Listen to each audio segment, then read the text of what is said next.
What's up gamers, DreamcastGuy here, and it's Top 10 Thursday. You know, as I'm sure you've noticed, I'm very well dressed this week, and it's because I think that you guys are about to completely murder me in the comments section, and I want to look good for my funeral. Video game tastes can be a funny thing. No matter how perfect a game is, there's always that one guy who it just doesn't really sit well with. And that can be me. Today, I want to do something special. I want to look at the games that are absolutely amazing, but for some reason, I really don't like them. So, before you get too mad, do me a favor, hit like on this video and subscribe if you haven't already. And now that I've gotten all that out of the way, it's time to dive into my picks of the top 10 games that everyone loves and I hate. Number 10. Far Cry 4. Welcome to the breathtakingly beautiful country of Kyrat, a little nation that preserves the power of nature. There's trees, sweeping vistas, and an evil king that's completely psychotic. So each of the Far Cry games typically follows a similar pattern to this one. A normal random dude is dropped into a scary far-off land and he has to basically kill everyone with machine guns and arrows. For some reason though, only this one totally lost me. Far Cry 3 introduced an amazing villain with Voss, a madman who literally defines the definition of the word insanity. That way, you understand his motives when he's murdering your friends. He's crazy to the core, but this guy, Pagan Min, it's just not the same. It feels like this entire adventure is a watered down experience of things we've already done before, and I just wanted it to be over from the moment I started. Number 9. Final Fantasy XI. Something that people forget a lot is that early MMORPGs were hard, like break your soul difficult at times. Final Fantasy XI was perhaps the first to really try and break that standard and make things more understandable to casual audiences, and for that, I have a great love for it. When it comes to the real gameplay though, I simply find it slow and I think it's really dumb that it requires so many hours to do anything. An average dungeon can take you 8 or 9 hours to complete, and that's if you know what you're doing. On top of that, I really hated that in order to level up you needed a full party of skilled players just for grinding. This is gonna sound strange, but the MMOs I enjoy most are the ones that actually have a strong single player aspect to it. I like having the ability to do quests alone or with my friends, instead of forcing me to be locked in groups forever. Number 8.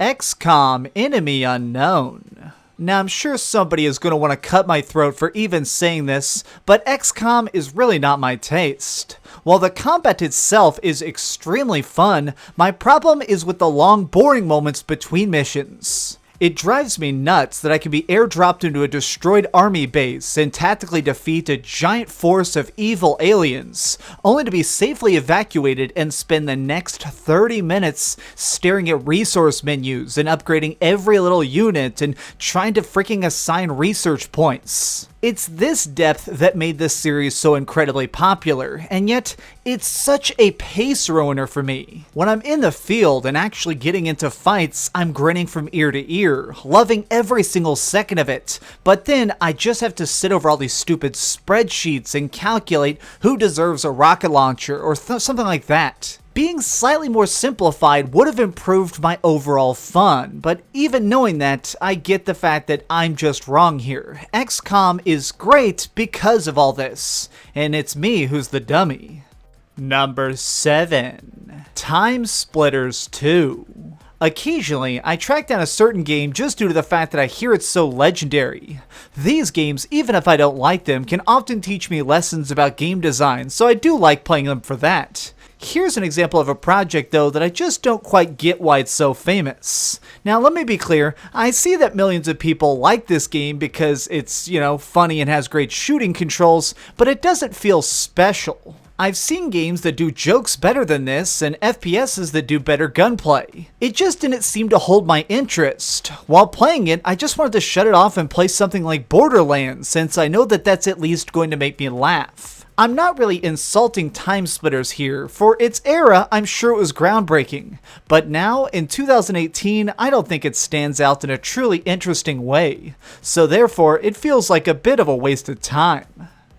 Number 6. The Legend of Zelda: A Link Between Worlds. Of all the stuff on this list, I think that this one might be the most controversial because many consider this to be a masterpiece of 2D Zelda action. This has a new story, a unique system of renting items so you can do dungeons in any order you like, and a boss that surprisingly isn't Ganon. Each of these aspects is really cool, and I'm glad they're in here, but it still doesn't quite engage me. My big issue with A Link Between Worlds is that it seems like it badly lacks motivation. It never seemed like Hyrule was in any real danger, so I could just stop playing at any time and characters aren't really going to be bothered by it. I also really despised that each of the dungeons kind of just felt like random puzzle rooms. There was no main theme that kind of connected everything, which made it just feel so disjointed. Honestly, towards the end of the game, I was so turned off that I just started looking up guides online so I could be done with everything quicker. Despite how good this project obviously is, for me, it was a bit of a disappointment. Number 5. Jet Grind Radio. Before we get into this entry, I do want to make a short distinction. I'm talking about Jet Grind Radio, not Jet Set Radio Future. This earlier entry in the radio franchise is often overlooked, but it was considered very cutting edge for the era. It combines hardcore music and fast skating in an effort to make some unique fun. My problem comes with the fact that they screwed up so many tiny things. For example, in this game, when you start spray painting a surface, you have to follow a set of these rapid fire instructions. If you make any error, you fail and it restarts your painting. Now the reason that's so annoying is because the way you win in missions is by tagging surfaces with your gang's art, and all these quests have a very short time limit. I wanted to throw my controller at a wall in every single instance where I was trying to do a section absolutely perfectly, and I'd mess up one button press and basically fail instantly, since I know that I'm never going to be able to go back and do all of this again. I'm so glad that they fixed this in the sequel because that timer can go to hell. Number 4. Super Mario Sunshine.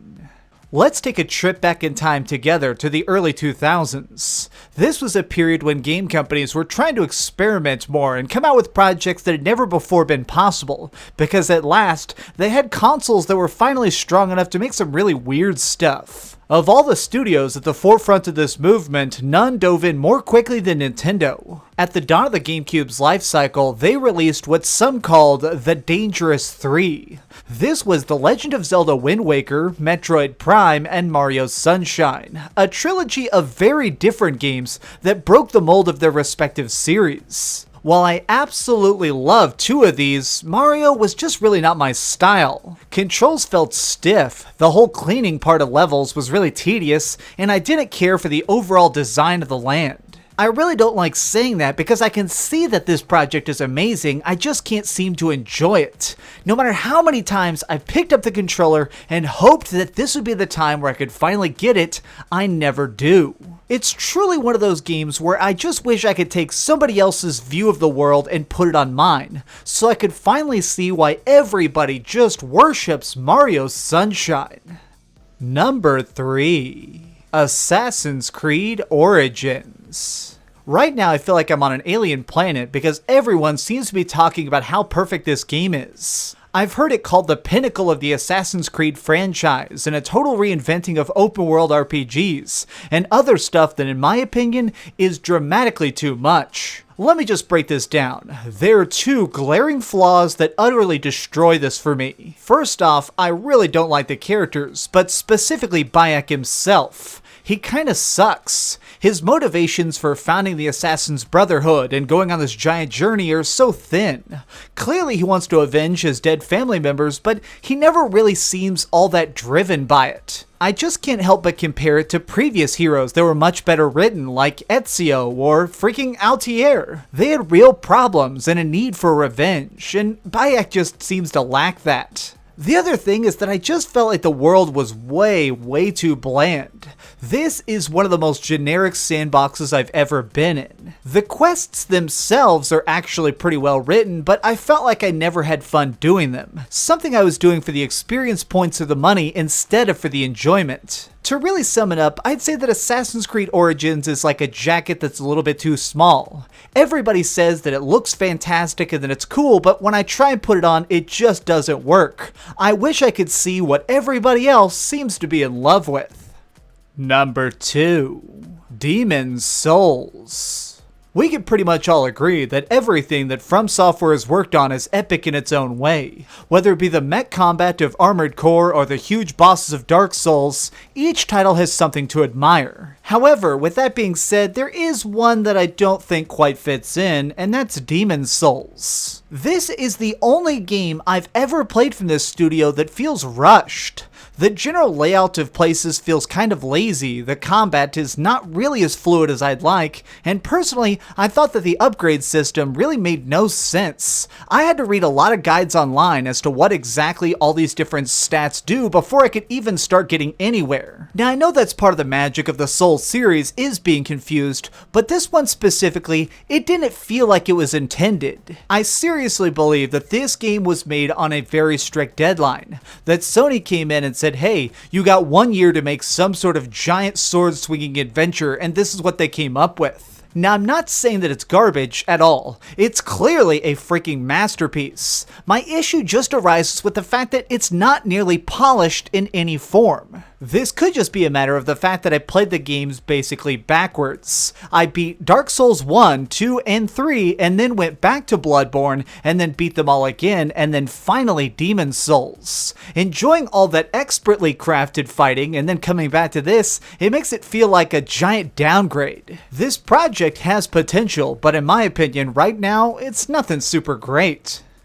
Number 1. God of War. So I really like going to conventions. I talked about them in previous videos, and you know what, that's a big part of my life. Well, one I visit every single year is called Retropalooza, and just a couple months ago they had this. There was a panel towards the end of the convention where all the guests got up on stage and we answered questions from the audience. One person asked me specifically if there was a game that I hated and everyone else loved. I mentioned God of War, and everybody in the crowd was so upset by this answer, they actually booed at me. Now, this was clearly all in good fun, but it was still very interesting to me. This is a franchise that's from its very start just ignited a certain kind of passion. Kratos is somebody that people kind of identify with. They want to be that underdog who's strong enough to defeat his enemies, but there's just so many of them that all he can do is fight, fight, fight. For me personally, though, I never built this connection. Kratos is just so ridiculously strong that I never really liked that. I want my heroes to be slightly weak and become stronger over time, whereas this guy, every problem he runs into usually ends with him ripping out somebody's eyeballs or shredding them limb from limb. Everything to Kratos can be beaten with a couple button presses. That probably explains why the only God of War games I truly love were the ones on the PSP. The ones where he's the most flawed and vulnerable, and that's another big reason why I'm extremely excited for this next game, because now he's gonna have a son. That's cool, but I'm just saying, when it comes to this, the original God of War, I cannot like it at all. Despite that it's this famous classic, to me, it's just boring as hell. And for that reason, I'm going to get my pick as the number 1 game that everyone loves and I hate. Did your favorite game make the list? Did I totally trigger you? Let me know in the comments down below. If you enjoyed this video, please give it a like, share with your friends, and subscribe if you haven't already. But do me the biggest favor of all and keep dreaming.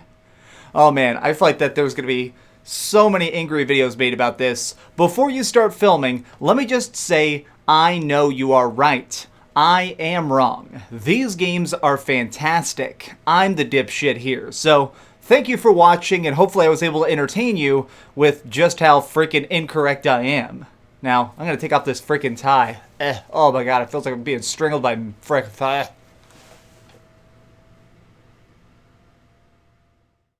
Oh, hi. I'm just working on the next video. If you want to see what it is, go ahead and click this button and you can subscribe.